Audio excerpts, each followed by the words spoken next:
Bonjour, le Seigneur Jésus-Christ dit dans le livre de Matthieu chapitre 16, verset 27, je le cite, « Car le Fils de l'homme viendra dans la gloire de son Père et avec ses anges, et il rendra à chacun selon ses œuvres. » Cela nous encourage à continuer de le servir avec passion. Cela nous encourage à continuer de marcher dans son amour, de continuer de marcher dans ses voies, dans sa sainteté et à faire le bien pour le salut des âmes à la gloire de son Saint-Nom. Sachant que notre récompense est certaine. Gloire à Dieu. Dans le livre de 2 Corinthiens 9, verset 6, la parole de Dieu nous dit que sachez-le, celui qui sème peu, moissonnera peu, et celui qui sème abondamment, moissonnera abondamment. Alors prenons plaisir à pratiquer beaucoup plus de bonnes œuvres pour le salut des âmes, plus de bonnes œuvres pour l'avancement de l'œuvre de Dieu, plus de bonnes œuvres pour le royaume du Seigneur, rejetant le péché sous toutes ses formes, sachant que ce que l'on sème, on finira par le moissonner.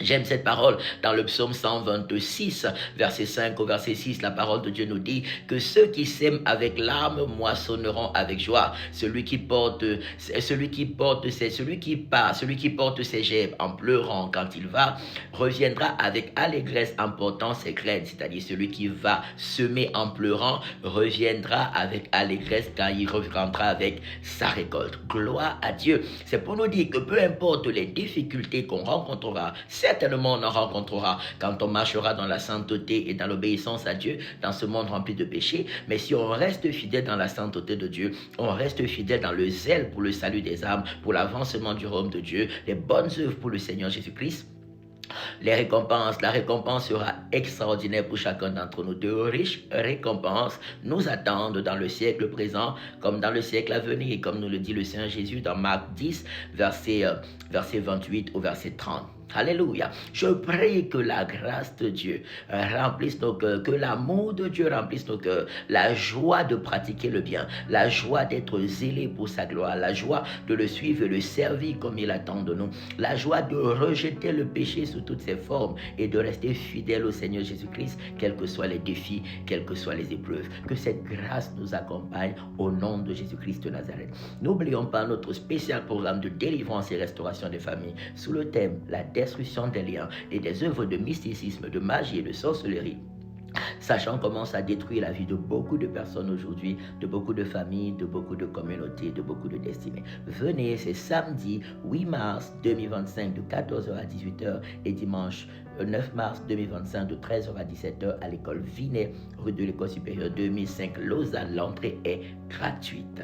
Et tous les dimanches, retrouvez-nous à la même adresse à partir de 10h pour des cultes merveilleux, remplis de la présence de Dieu, remplis de l'amour de Dieu, remplis de la parole de Dieu et de la puissance de Dieu. N'oublions pas, faisons le bien, sachant que de grandes récompenses nous attendent dans le siècle présent et dans le siècle à venir. Et dans tout ce que nous faisons, faisons-le de bon cœur, non comme pour les hommes, mais pour le Seigneur Jésus-Christ de Nazareth.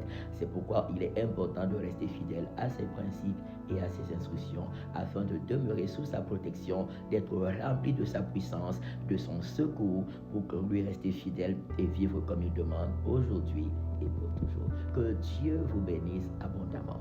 Excellent mois de mars sous la forte grâce de Dieu, la forte guidance de Dieu et les riches bénédictions de Dieu à tous égards dans la vie de chacun.